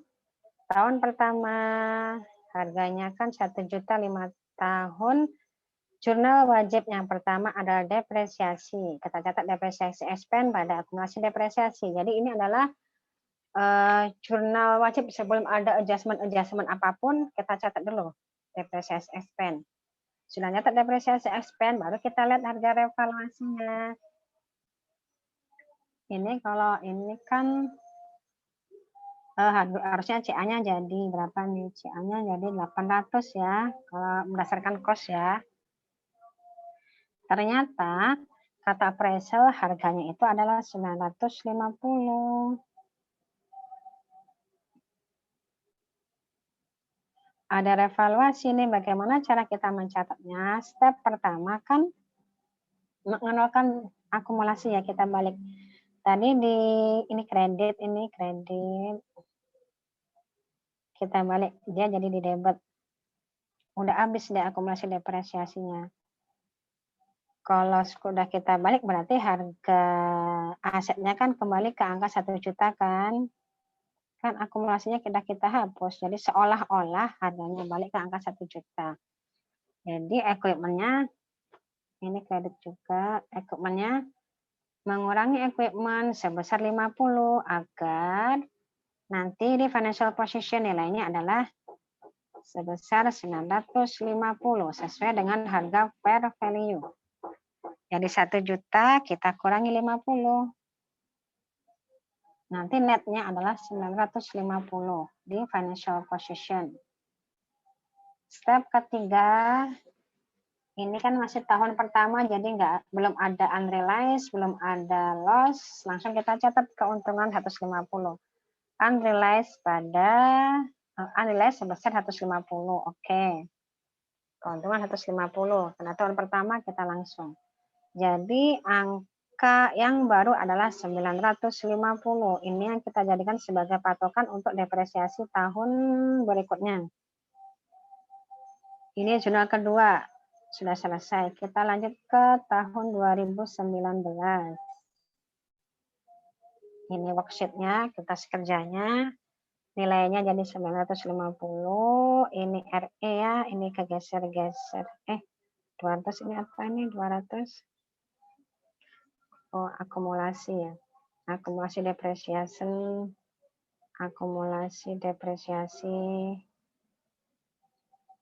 Ini AOC.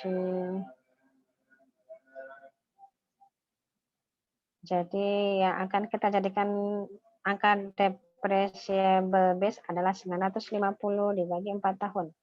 Tahun 2020, jurnal wajib yang pertama mencatat depresiasi. 950 dibagi 4. Harganya 237.500. Jurnal wajib yang pertama. Jurnal kedua. Kita mencatat selisih antara depresiasi yang dengan original cost dengan depresiasi berdasarkan revaluasi. Depresiasi berdasarkan original cost kan 200. Depresiasi fair value 237. Berarti depresiasi tahun ini lebih besar daripada yang seharusnya, gitu kan ya. Orinya kan 200. Ternyata tahun ini kita menggunakan fair value kok 237. Berarti kan tahun ini NI kita naik apa turun? Lihat dulu. Berarti expense kita akan naik. Expense kita tahun ini naik ya. Iya. Harusnya 200, ternyata kita jadi 237. Expense naik. NI-nya bagaimana? Turun. Turun. Berarti RE juga turun kan ya? Nah, karena gara-gara revaluasi ini ternyata RE kita turun, kita bikin transfer-transferan ini.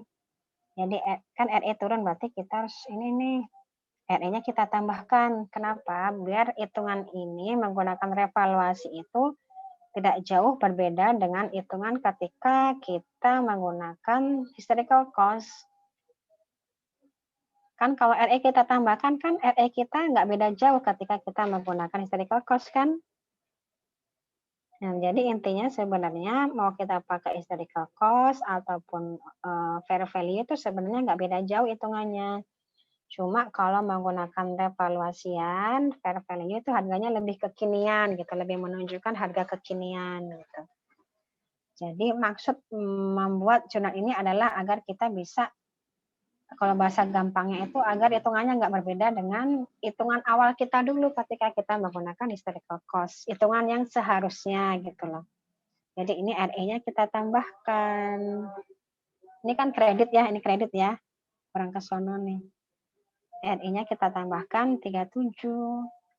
Karena gara-gara ini kan RE kita turun, nah berarti kita harus kita tambah nih biar nggak terlalu jauh dengan penghitungan kita. Dan kita AUC juga kita kurangkan. Bisa ditangkap ini asal-usul kenapa ada jurnal seperti ini. Nggak perlu diulang atau mau diulang? Diulang. Masih agak bingung, Bu. Oke, kita hapus dulu ya. Ini untuk revaluasian untuk aset yang bisa didepresiasi, contohnya equipment. Tadi di LAN kan nggak ada jurnal ini kan, karena kita nggak ngurusin depresiasi. Ini tadi LAN ya. LAN tadi kan kita, ini equipment. Ini equipment. LAN tadi kan nggak ada depresiasi ya. Kalau ini kan sudah oke ya. Jurnal tahun pertama, ini tahun pertama. Tahun pertama simpel dah. Langsung depresiasi dan langsung ngakui unrealized karena nggak ada sejarah unrealized ataupun loss. Ini tahun kedua. Ini tahun kedua. Jurnal wajib yang pertama, mencatat depresiasi. Angka depresiasi sudah ketahuan kan asal-usulnya ya. Depresiasi adalah sebesar CA yang baru, yaitu sebesar fair value tahun kemarin itu dibagi 4. Ini udah oke ya? Ya, Tentang ini sudah oke tentang ini ya? Sudah, Bu. Jurnal wajib yang kedua, kita harus mencatat transfer antara AOC ke RE. Kenapa ada jurnal seperti ini? Maksudnya adalah agar hitung-hitungan kita yang menggunakan revaluasian ini tidak berbeda dengan hitungan ketika kita menggunakan historical cost. Jadi perusahaan itu kalau milih mau pakai historical ataupun mau pakai revaluasian itu sama aja sebenarnya efeknya bagi perusahaan.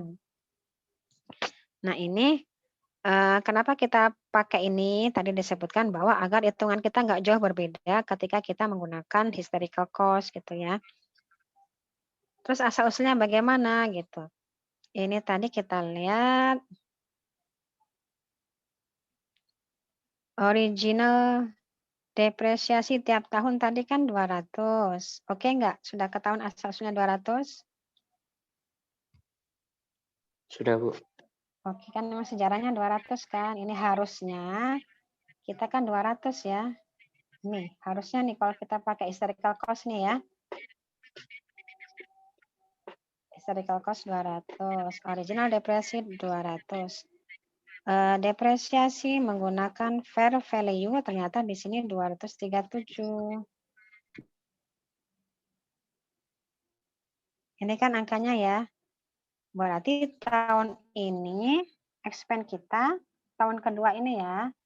Tahun kedua ini expand kita, expand-nya lebih tinggi dari seharusnya kan. Expand-nya naik kan ya. Yang tadinya kita harusnya mencatat depresiasi expand 200, kok tahun ini kita jadi depresiasi expand 237. Berarti kan depresiasi expand naik kan dari seharusnya. Iya, Bu. Naik. Ya, Bu. Nah, sampai sini oke ya. Oke. Expand naik berarti kan net income-nya turun ya. Turun. Turun. Turun. Kalau NI turun berarti kan RE juga turun kan? Ya. Nah, wah RE-nya turun ternyata kalau kita pakai revaluasian. Nah, agar nggak berbeda jauh dengan nggak melenceng dari hitungan awal kita yang menggunakan original cost, kita tambahkan RE-nya nih. Kita balikkan RE-nya nih sebesar 37.500 agar agar hitungannya sama ketika kita menggunakan original depreciation. Bagaimana cara kita menambahkan RE? Ya ini kita tambahkan RE-nya. RE kita kredit. Ini kan kredit kan? Kalau RE di sisi kredit kan menambahkan ya. Iya, Bu. Ya, nah ini RE-nya kita tambah di sini nih. RE-nya kita naikin biar nggak berbeda dengan hitungan awal kita menggunakan original depresiasi. Jadi ini kita tambah RE-nya di kredit. Nambahnya dari mana? Ya kita ngambilnya dari AOC. Makanya disebut ini apa namanya? Transfer ya. Mana tulisannya ini? Transfer. Ada transfer dari AOC ke RE. Tujuannya apa? Biar hitungannya nggak berbeda dengan hitungan ketika kita menggunakan historical cost. Jadi jurnal ini hanya ada ketika kita menggunakan metode revaluation. Kalau kita menggunakan metode depresiasi yang historical cost, nggak akan ada jurnal seperti ini. Ini gunanya untuk menyamakan antara historical cost dengan metode fair value. Sudah mulai agak cerah atau masih bingung?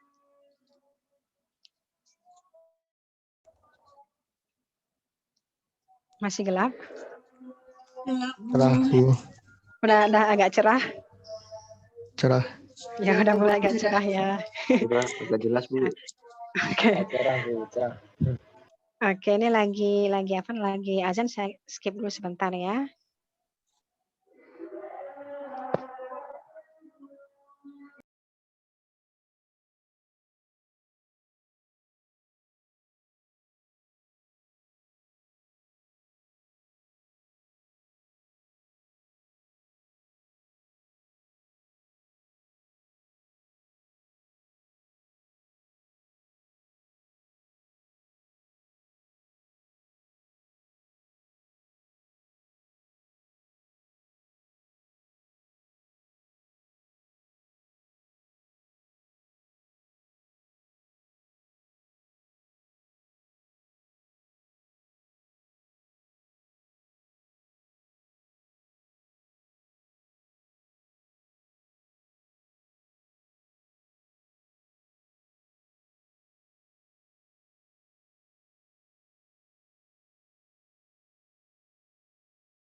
Ya, kita lanjutkan.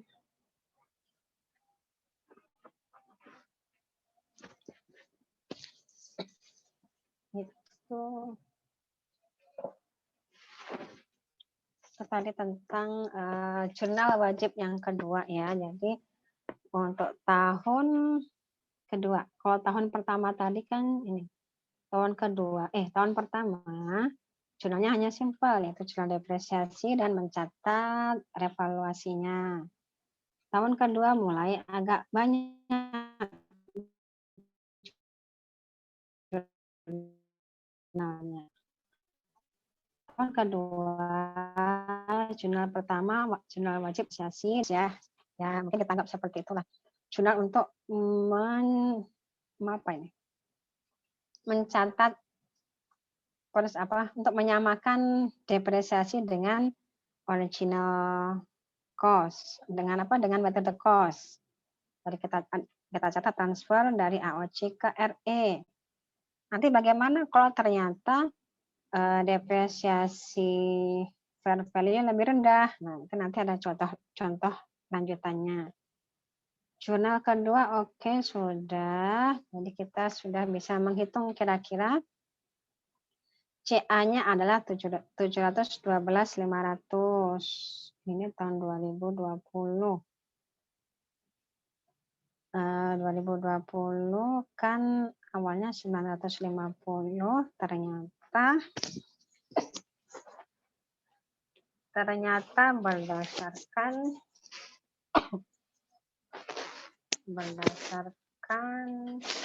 sebentar saya lagi dapat.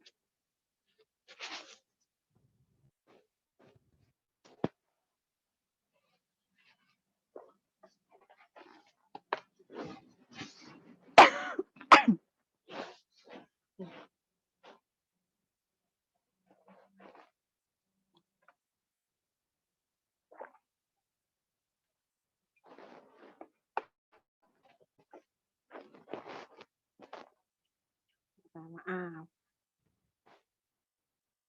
Suaranya udah kedengeran?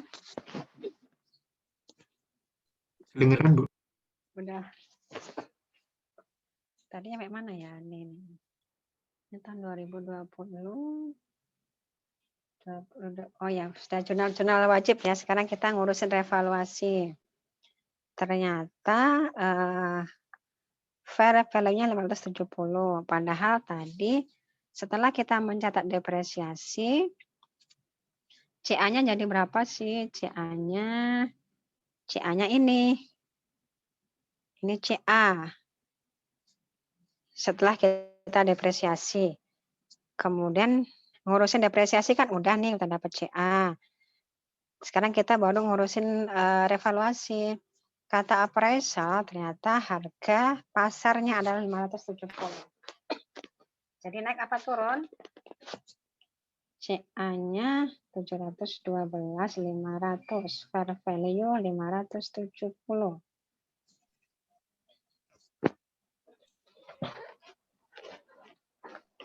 Jadi naik apa turun ini? Turun. Turun ya. Selisihnya berapa ini? Selisihnya 570 ya 570. Turunnya berapa? 42.500. 142. 500. Turunnya ya berarti kan katakanlah rugi ya, loss-nya ya. Harusnya nih ya. Jangan loss-nya nanti ketukar dengan istilah loss. Turun 142.500. Nah, angka ini jangan langsung kita akui sebagai impairment loss ya. Kan 142.500. Angka ini jangan langsung kita akui sebagai impairment loss. Kita lihat dulu tadi tahun kemarin kita punya unrealized gain enggak? Nah, harus kita akui dulu unrealized gain-nya, baru selisihnya kita akui sebagai loss. Nah, kita lihat step-stepnya yang kalau teorinya gini nih. Yang pertama, kita nolkan akumulasi depresiasi. Oke, kita nolkan. Tadi kan depresiasi 237, udah kita nolkan. Kita debit. Step kedua, equipment kita kurangi. Kita kurangi 380. Ini dari mana asal usulnya? Kan ceritanya kalau kita mengenolkan depresiasi, angkanya balik ke angka 950 ya. 950 kita kurangi 380 agar nanti netnya menjadi 570. Ini yang akan muncul di financial position. Ini harga fair value kan yang akan muncul di financial position. Ada oke ya. Equipment kita kurangi 380. Kemudian oke. Kita lihat tahun kemarin kita punya unrealized nggak? Ternyata ada. Nah, ini duluan nih. Baru setelahnya kita catat loss-nya. Berapa nilai unrealized gain tahun kemarin? Kita bisa melihatnya dari AOC, unrealized gain, AOC. Nih AOC. 112.500. Dari mana 112.500? Kita lihat lagi di jurnal-jurnal di atasnya. Nah, itu makanya kalau mungkin di praktek AKM nanti akan diajarkan menggunakan kertas kerjanya biar kita nggak usah runut-runut ke atas. Jurnalnya tadi bagaimana ya gitu ya. Kalau pakai worksheet kan kita langsung tahu urutannya. Unrealized gain-nya berapa kita lihat di atas. Unrealized gain-nya kan atau AOC-nya kan kita lihat urutannya mana ya. Nih, oh ini 150 di sisi kredit. Kemudian ada ini 37 di sisi debit, berarti 150 dikurangi 37.500. Nih, 150 dikurangi 37.500 berarti saldo unrealized kita atau saldo AOC kita adalah 112.500. Itu kita habisin dulu. Kita habiskan dulu. Kita debit unrealized-nya, sisanya 30 baru kita anggap sebagai loss. Jadi dari penurunan angka 142 ini yang kita anggap sebagai loss hanya 30. Oke, step-stepnya bisa dipahami.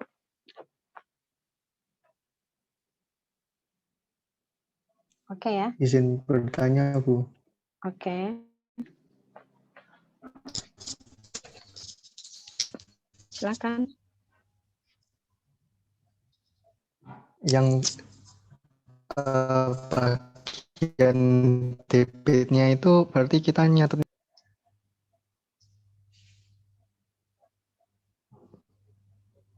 Gimana? yang bagian debitnya yang 112.000 realized gain-nya ya, Bu. Kalau misalnya ada kasus serupa gitu, nggak pakai AOC-nya ya, Bu? Ya, Maksudnya sama nggak ada aja kan. akun AOC. Yang kita tulis di sini jurnalnya.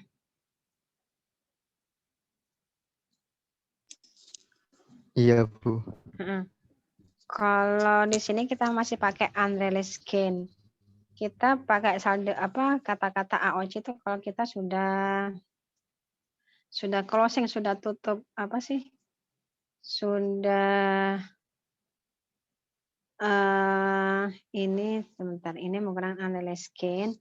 Sebenarnya sih kalau menurut saya sih ya, ini mana sih AOC ini? Ini kalau kita menggunakan saldo AOC itu kalau kita berhubungan dengan RE. Karena transferan itu antara AOC dengan RE itu kan akun-akun penampungan semua kan ya. Jadi kenapa di sini kok menggunakan kata AOC? Kenapa kok Di sini kita menggunakan kata unrealized gitu. Jadi kalau saldo dengan akun AOC itu kalau kita hubungannya sama RE untuk transferan gitu. Itu transferan antara akun penampungan. RE kan akun penampungan. AOC juga akun penampungan gitu. Tapi sebenarnya saldo AOC itu pun kan kalau dari hitung-hitungan saldo, sebenarnya saldo AOC pun dari unrealized kan ya. Jadi kenapa kok ini kita pakai unrealized? Kenapa kok yang transferan dengan RE kita menggunakan saldo AOC? Ini istilahnya kelasnya berbeda ya. Kalau kelasnya RE memang match-nya itu sama AOC. Penandingnya sama AOC. Jadi kalau kenapa AOC nggak kita pakai kenapa kok di sini kita nggak pakai saldo AOC gitu? Kalau kalau AOC itu kan masalah ini bentar tahun berapa nih? Oh iya. Ya intinya gitu sih kalau AOC kita gunakan kalau kita tandingkan dia dengan RE gitu. Bisa diterima. Nyampe mana tadi? Itu setiap tutup pun unrealized-nya, Bu. Kenapa? Ini nyampe ini. Ya kenapa? Yang itu kan nyatetnya selalu unrealized ya, Bu. Itu di akhir tahun ditutup ke AOC terus atau enggak? Untuk jurnal penutupnya nggak usah kita bikin jurnal penutup, jadi kita anggap dia masih open terus. Teorinya sih harusnya kita tutup, cuman untuk case ini kita nggak usah bikin jurnal penutup dan jurnal pembalik. Jadi tetap aja namanya unrealized. Dan kita anggap dia otomatis ke AOC gitu. Nah, gimana? Oke, Bu. Makasih, Bu. Oke, sebentar ya. Ada telepon bentar ya, minta waktu ya.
Ya, ada yang mau ditanyakan lagi.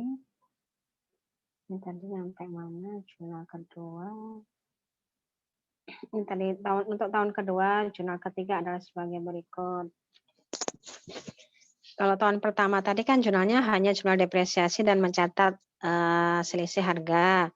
Tahun kedua dan tahun selanjutnya jurnalnya sudah lebih banyak, yaitu jurnal wajib depresiasi, jurnal untuk mencatat perbedaan dengan depresiasi yang menggunakan historical cost, atau istilahnya kita mencatat jurnal untuk mentransfer dari AOC ke RE. Jurnal ketiga adalah mencatat selisih harga. Jadi tahun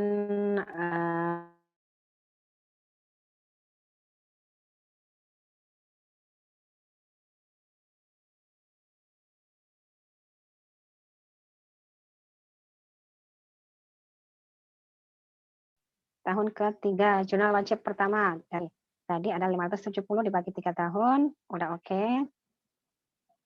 Kita menggunakan angka 570 sesuai dengan fair value yang kita akui di tahun kemarin. Jurnal kedua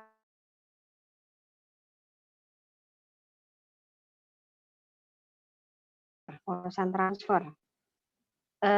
Ini tadi depresiasi menggunakan historical cost adalah 200, ternyata menggunakan fair value adalah 190.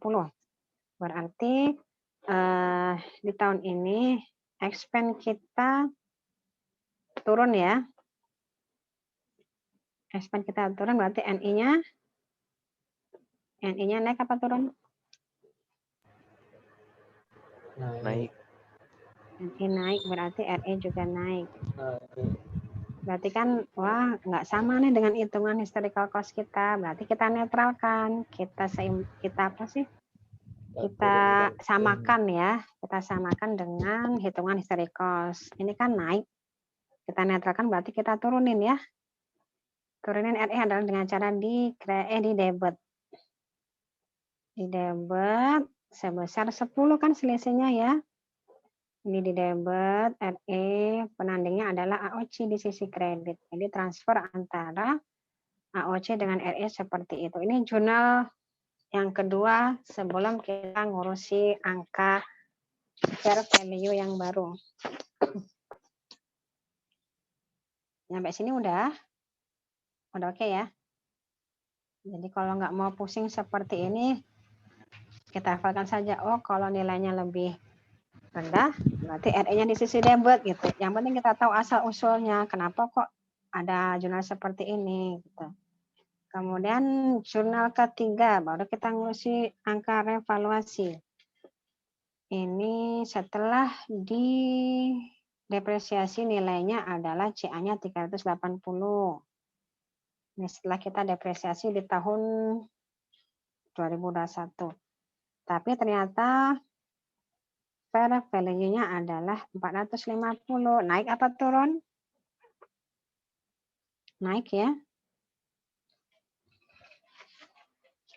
Naiknya berapa ini?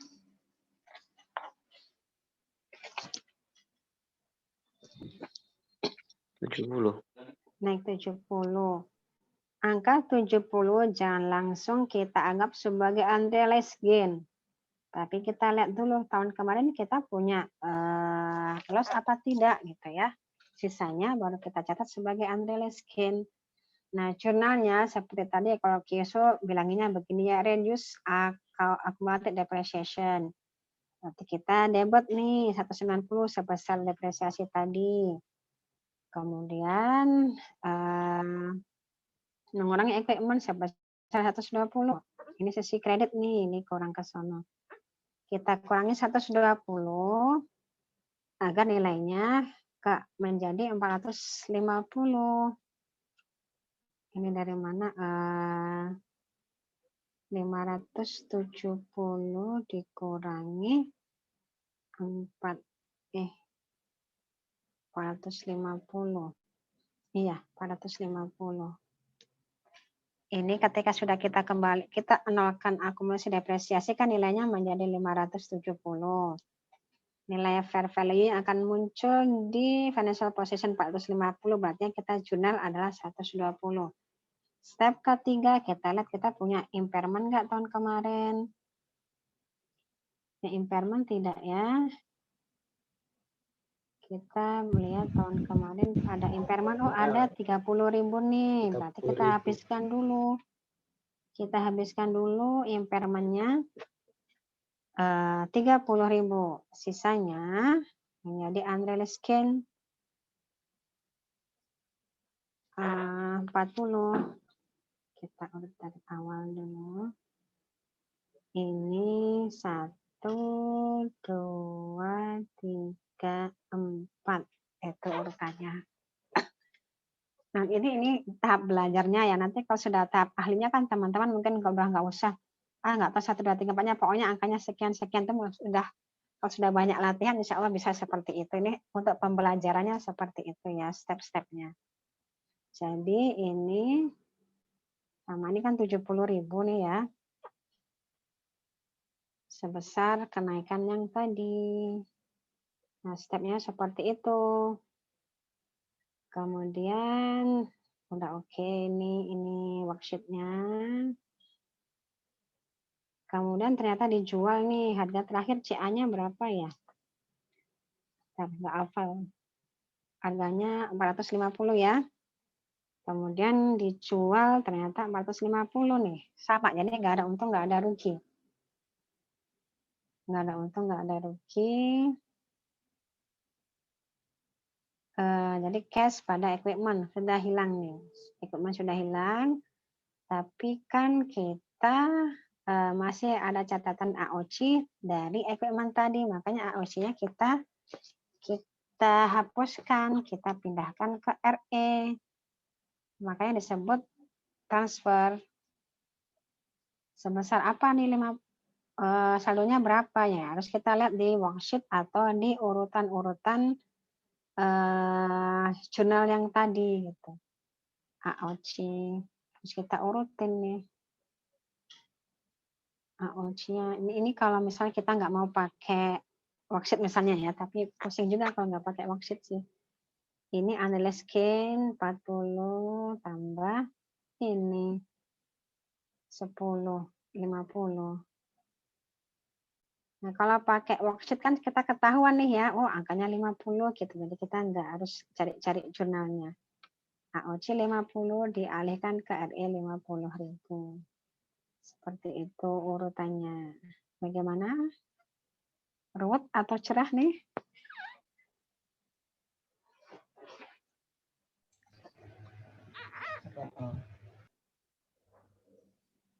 Udah oke ya. Ini latihannya insya Allah mungkin di latihannya lebih banyak di PAKM ya.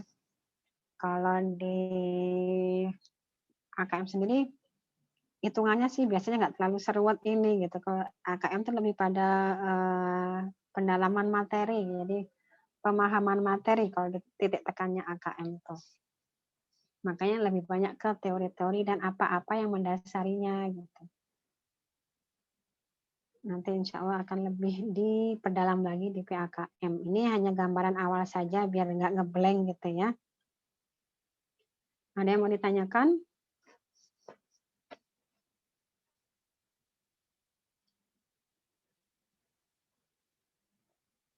Tidak ada.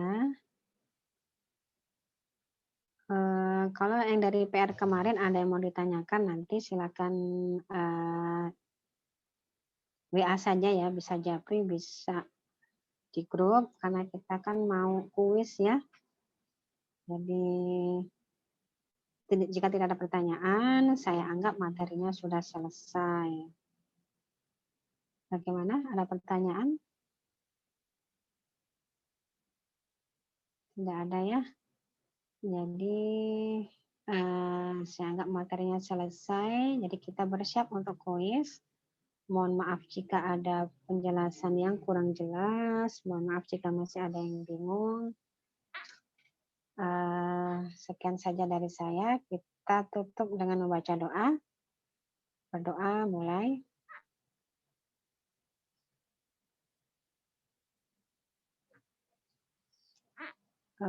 Saya kirimkan. Berdoa selesai. Saya kirimkan soal ke grup WA ya. Ini jam berapa sekarang? Jam berapa? Jam 12.34. Paling lambat dikumpulkan jam 13.20 ya. 13.20 deh. Habis ini ada kuliah nggak? Nggak ada, Bu. Tidak, Bu. Ya. Jadi bebas. Dikumpulkan paling lambat jam 13.20 atau 13.25 deh, tambahin dikit. 1325. Sekian saja dari saya. Wassalamualaikum warahmatullahi wabarakatuh. Waalaikumsalam warahmatullahi wabarakatuh. Terima kasih Bu Siti. Terima kasih, Bu. Terima kasih Bu. Terima kasih Bu. Ah,